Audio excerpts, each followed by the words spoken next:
आएगा और fitness certificate रखना उनको लाजमी होंगे। अगर वो किसी गाड़ी की फिटनेस सर्टिफिकेट नहीं होगा तो रोड पे नहीं चल सकेगी। तो ये एक निहायत ही इम्पॉर्टेंट चीज़ है। उसके अलावा जो सेकंड चीज़ है वो है गाड़ियों पे जो नंबर प्लेट्स एक्साइज डिपार्टमेंट जो है वो उन्होंने आज भी मिनिस्टर एक्साइज ने बताया कि उनके पास इस वक्त 80,000 नंबर प्लेट्स रेडी पड़ी हुई हैं जो कि लोगों ने उठाई नहीं है। तो मैं इस प्रेस कॉन्फ्रेंस को एज ए इत्तला भी समझें कि वो जो 80,000 नंबर प्लेट्स जिन जिन लोगों की गाड़ियाँ रजिस्टर्ड हैं और उनको ओरिजिनल नंबर प्लेट्स नहीं मिली हैं और वो शिकायत करते हैं कि जी हमें नंबर प्लेट सरकार नहीं देती, तो महकमा एक्साइज के पास 80,000 नंबर प्लेट्स आपकी तैयार पड़ी हुई हैं। बराए मेहरबानी आप लोग महकमा एक्साइज से वो नंबर प्लेट्स उठा लें, जिसकी वजह से फिर आप आपकी गाड़ी जो रोड पे कोई किसी प्रॉब्लम का शिकार ना हो और गाड़ी जो आपकी रजिस्टर्ड गाड़ी है उसको उसी तरीके से चलाएं। थर्ड उसका जो है बहुत ही इम्पॉर्टेंट है कि वाटर बोर्ड ने जितने भी वाटर टैंकर्स हैं उनको बार कोड्स दिए गए हैं। जो उनके पास रजिस्टर्ड हैं, जो उनके रजिस्टर्ड हाइड्रेंट से पानी उठा रहे हैं, उनको बार कोड्स इशू किए गए हैं और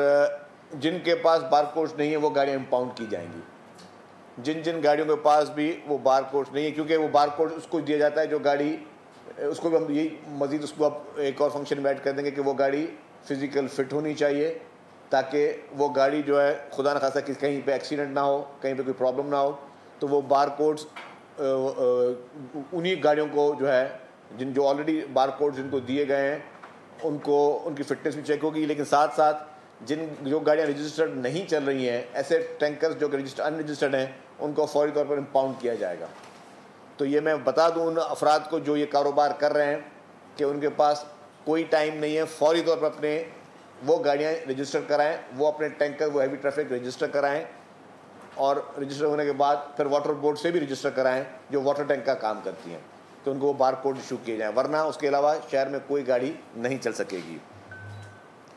उसके अलावा जो बड़ी हैवी ट्रैफिक की मैंने बात की, उनको 30 दिन का टाइम दिया गया है कि वो अपनी गाड़ियाँ फिटनेस करवा लें। अच्छा, वो गाड़ियाँ जो कि दूसरे सूबों से आ रही हैं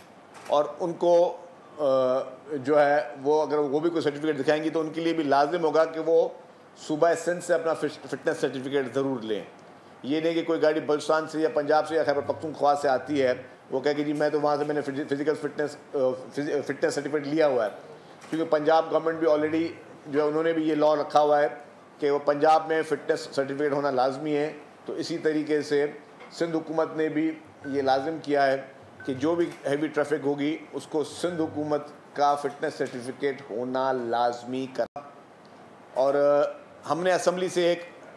पास करवाया था लॉ, और वो लॉ ये कहता है कि कोई भी गाड़ी जब तक रजिस्टर्ड नहीं होगी वो शोरूम का मालिक नहीं बेच सकता। ये लॉ हमने पास करवा दिया है, आप सब लोगों को पता है, और ये हमारे दौर में ये सारी चीज़ें शुरू हुई, हमने उसको एम्फसाइज़ किया ताकि चीज़ों को बेहतर हो सके और गवर्नमेंट को उसका रेवेन्यू भी मिले, गवर्नमेंट को टैक्स भी मिले। और वो लॉ जो है अब वो इन फील्ड है। आज के बाद तमाम कार शोरूम मालकान या वो जो कि मैन्युफैक्चर गाड़ियाँ यहाँ होती हैं जिनके प्लांट्स लगे हुए हैं, बड़ी बड़ी कंपनियों के प्लांट्स लगे हुए हैं, किसी का मैं नाम नहीं ले रहा, उन तमाम गाड़ियों को ये लॉ ऑलरेडी मौजूद है और एक्साइज महकमे ने इस पर बड़ी मेहनत की है ये लॉ को पास करवाने में भी। कोई भी शोरूम से आप अगर गाड़ी ख़रीदने जाएंगे तो आप ख़रीद सकते हैं, लेकिन गाड़ी शोरूम से बाहर तब आएगी जब आप उसको रजिस्टर करवाएंगे। अगर बग़ैर रजिस्टर कराए कोई भी गाड़ी आई बाहर तो वो गाड़ी इम्पाउंड होगी, गाड़ी सरकार जब्त करेगी और उस शोरूम मालिक जिसने वो गाड़ी बेची, जिसने आपको डिलीवरी दी कल, मतलब जो पुरानी गाड़ियाँ उस पर मैं बात नहीं कर रहा, अगर किसी ने आज गाड़ी खरीदी है, मतलब मैं ये बोल रहा हूँ कि ये लॉ समझे मंडे के बाद से, मंडे के बाद कोई भी गाड़ी अगर शोरूम से बिकी अनरजिस्टर्ड तो उस शोरूम को सील किया जाएगा, कार शोरूम को, और वो गाड़ी इम्पाउंड होगी। तो मेरी शोरूम के मालकान से गुजारिश है कि हुकूमत का लॉ हर शहरी पे लागू होता है, आप पर भी वही लॉ लागू होता है। तो ये आप पर लाजिम है कि आप सिर्फ वो गाड़ी शोरूम आप बेच सकते हैं गाड़ी, लेकिन गाड़ी आप शोरूम के बाद डिलीवरी तब दे सकते हैं जब वो गाड़ी रजिस्टर्ड होगी। ये तो हो गया आपकी जो एक लोकल मैन्युफैक्चरिंग गाड़ियाँ। अच्छा, लेट्स सपोज किसी एक शोरूम वाले ने, किसी प्राइवेट शोरूम वाले ने किसी बड़ी एजेंसी से, किसी सुजुकी की, टोयोटा की, होंडा की एजेंसी से 10 गाड़ियाँ खरीद ली इन्वेस्टमेंट पर्पज़ के लिए। तो वो 10 गाड़ियाँ भी अगर उसने खरीद ली हैं तो उस पर लाजिम है कि वो जो ट्रॉलर है, अच्छा वो बाय रोड वो गाड़ियाँ भी नहीं आ सकती, ट्रॉलर में गाड़ियाँ लोड कराएगा, अपने शोरूम पे खड़ी करेगा,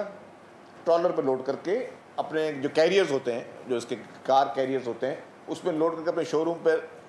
खड़ी करेगा। और उसके बाद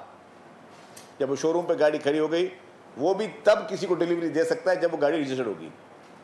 वरना उसके खिलाफ भी कार्रवाई होगी कि जी उसने लेट सपोज किसी शोरूम से ले ली गाड़ी, फिर उसने जो है और वो गाड़ी उसने किसी को बेच दी, तो उस जो शोरूम का मालिक है या जो जिसके पास एजेंसी है किसी